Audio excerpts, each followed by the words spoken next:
मुझे सुम्मी को पढ़ाते हुए 2 महीने हो चुके हैं। 2 महीने पढ़ाने के बाद भी ट्यूशन के पैसे नहीं मिले तो मैंने कहा, क्या तुम्हारी माँ मुझे ट्यूशन के पैसे नहीं देगी क्या? सुम्मी ने तुरंत आश्चर्य के साथ देखा और कहा, सर, हर महीने 1 तारीख को पापा आपके ट्यूशन के पैसे के साथ परिवार के पैसे सहित विदेश से खर्चे के लिए भेजते हैं। क्या माँ ने आपके पैसे अभी तक नहीं दिए? मैं चुप रह गया। सुम्मी की बातें सुनने के बाद कुछ कहने जैसा था नहीं मेरे पास। ट्यूशन खत्म हो गया। मैं रात में मेस में लौट आया। लौट आने के बाद मैंने सुना कि आज रात कुछ भी नहीं पकाया गया है। कुछ खाना है तो रात को होटल में खाना पड़ेगा। हाथ में पैसे नहीं, ट्यूशन के पैसे से मेस की कीमत चुकानी है। इस बीच मुझे 2 महीने से ट्यूशन के पैसे नहीं मिले और बहुत खराब हालत हो रखी है। मैंने जाहिद से रात में बाहर से खाने के लिए 100 रुपए उधार लिए। जाहिद मेरे साथ रूम में रहने वाला रूममेट है 4 साल से। अब विश्वविद्यालय का अंतिम वर्ष है। हम फर्स्ट ईयर से एक ही कमरे में हैं। जब मैंने जाहिद से 100 रुपए मांगे तब उसने कठोर स्वर में कहा, जेब में सिर्फ 10 का नोट है और पैसे नहीं है, तुझे 100 रुपए कहां से दूं? और वो जो 10 रुपए मेरे पास हैं वो सिगरेट पीने के लिए हैं। जाहिद की बातें सुनकर मैं थोड़ा शर्मिंदा हुआ। शर्मिंदा होकर बगल के कमरे में सफीक भाई से 100 रुपए उधार मांगे। उन्होंने मुझसे कहा, 100 रुपए का छुट्टा नहीं है, तुम 1 मिनट रुको, मैं जाहिद से पैसों के छुट्टे लेकर आता हूँ। मैंने कहा, जाहिद के पास तो 10 रुपए हैं, वो छुट्टे कैसे देगा? सफीक भाई ने कहा, जाहिद के पास उधार देने के लिए पैसे नहीं है, लेकिन भुगतान करने के लिए पैसे हैं। मुझे लंबा इंतजार नहीं करना पड़ा। कुछ ही मिनटों में सफीक भाई नोट लेकर वापस आ गए। मेरे हाथ में 100 रुपए देकर उन्होंने कहा, देख रहे हो, पैसे उधार देने वालों की संख्या बहुत कम है, पर छुट्टे करने वालों की संख्या बहुत है। मैंने अपने हाथ में वो 100 रुपए लिए, अपनी आंखें चौड़ी की और चुपचाप नोट देखते ही रह गया।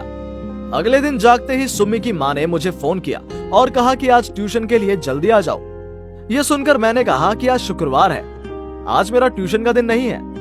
मेरी बात सुनकर उसने कहा, सुम्मी के साप्ताहिक टेस्ट अब शुरू होने वाले हैं, अब हर दिन आना चाहिए, ठीक है?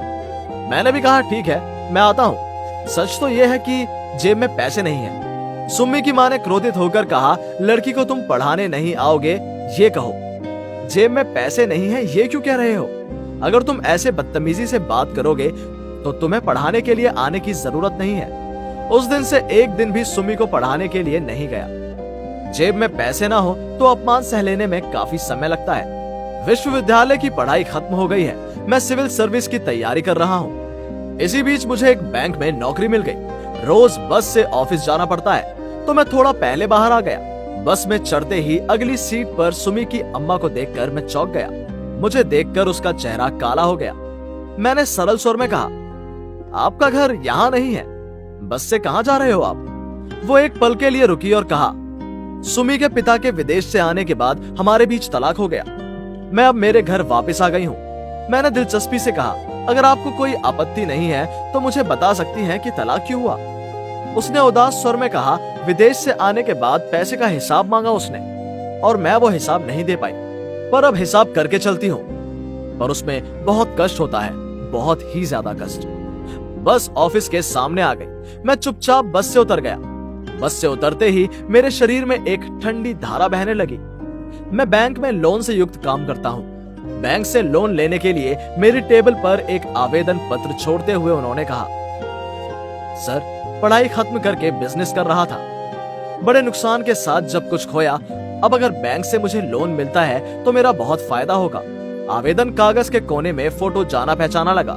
मैंने देखा और जाहिद को खड़ा देखा। मैंने जाहिद से कड़क आवाज में कहा, मुमकिन नहीं, झूठे लोगों को बैंक से लोन लेने की अनुमति देना मेरे लिए संभव नहीं है। जाहिद ने मुझ पर विश्वास नहीं किया। आश्चर्य होकर वो बैंक से बाहर चला गया। जाहिद के जाने के तुरंत बाद मेरे सहयोगी अंजुमल अपनी कुर्सी से उठे और कहा, बैंक में कर्ज लेने आए लड़के को तुम उसे जानते हो? ये ज्ञात होते हुए भी लोन की अनुमति क्यों नहीं दी?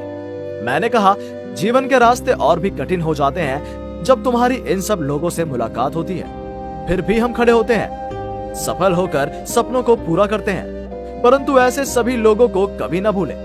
ये दूसरे के खतरे को नहीं समझ सकते, उन्हें भूलना बहुत मुश्किल है।